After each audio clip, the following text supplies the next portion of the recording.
Hey there, and welcome to another episode of the Stellar Studio Sessions. If you need to stay ahead of the digital media curve with snack-sized insights, analyses, and opportunities, then this podcast was created just for you.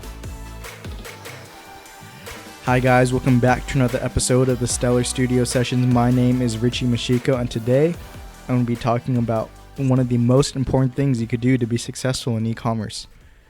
So over the past few months, I've been studying a lot of direct-to-consumer e-commerce companies that do anywhere from $5 to $10 million in annual revenue to being valued at a multi-billion dollars, right?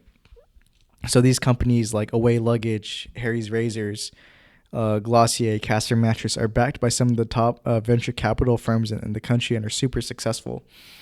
So what I've been trying to figure out is a framework that people could use to be successful in e-commerce. And what I found is that one of the most important things you could do to be good at e-commerce is to build the audience before you build your product.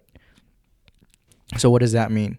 Whether it's having a podcast with, 100,000 downloads a month, having a YouTube channel with 200,000 subscribers, having an Instagram page with 1 million followers, having a blog with 2 million unique visitors a month. Those are all examples of audiences that you could build before you launch your product, right? And why is this so important? Well, the first reason is that this takes the guesswork out of creating your product.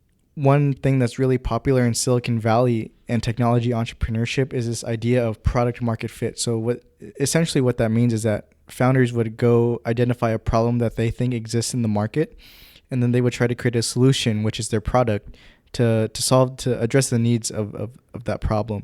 And the danger is that, one, you're not guaranteed that your product is a good enough solution to solve that problem. And some people would rather not even bother and just stick to the old ways. Or two, the problem that you think exists might not even exist, right? So a good example of this is, back in the late 2000s, when all these people wanted to come out with all these different social networks, right? Social networks for dog owners, social networks for teachers, social networks for marketers, whatever it was. And those aren't necessary, right? Because Facebook exists, Instagram exists, all these other more general social networks exist, so you don't need to have specialized social networks, right? So that's an example of a problem that doesn't need to be solved. So by building an audience, what you could do instead is ask your audience, what products do you want? What problems do you have that I could solve?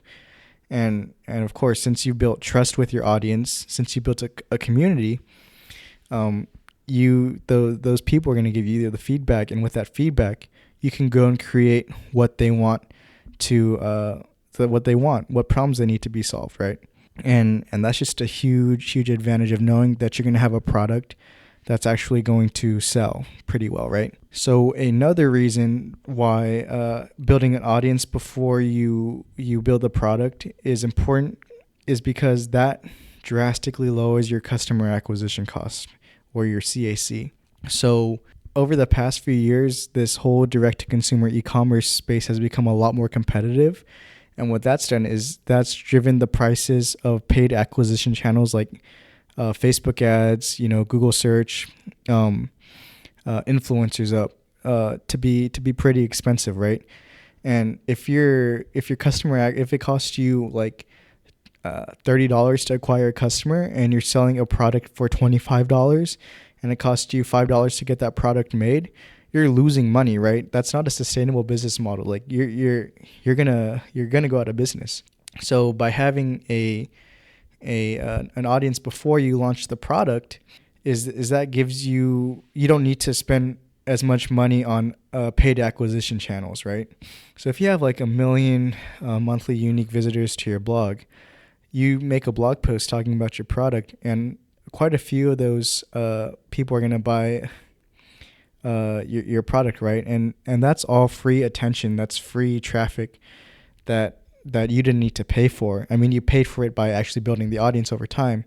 But once you have the audience, you don't need to pay Facebook to run ads for you, or you don't need to run any pay-per-click campaigns, right? So that's another reason why you want to build the audience before you build the product, right? And what I'll leave off is an example of a company that did this really well, right? So Glossier, for all you who don't know what that is, it's a beauty brand that's pretty new. I think they launched in 2014, if I'm not mistaken, either 2012 or 2014.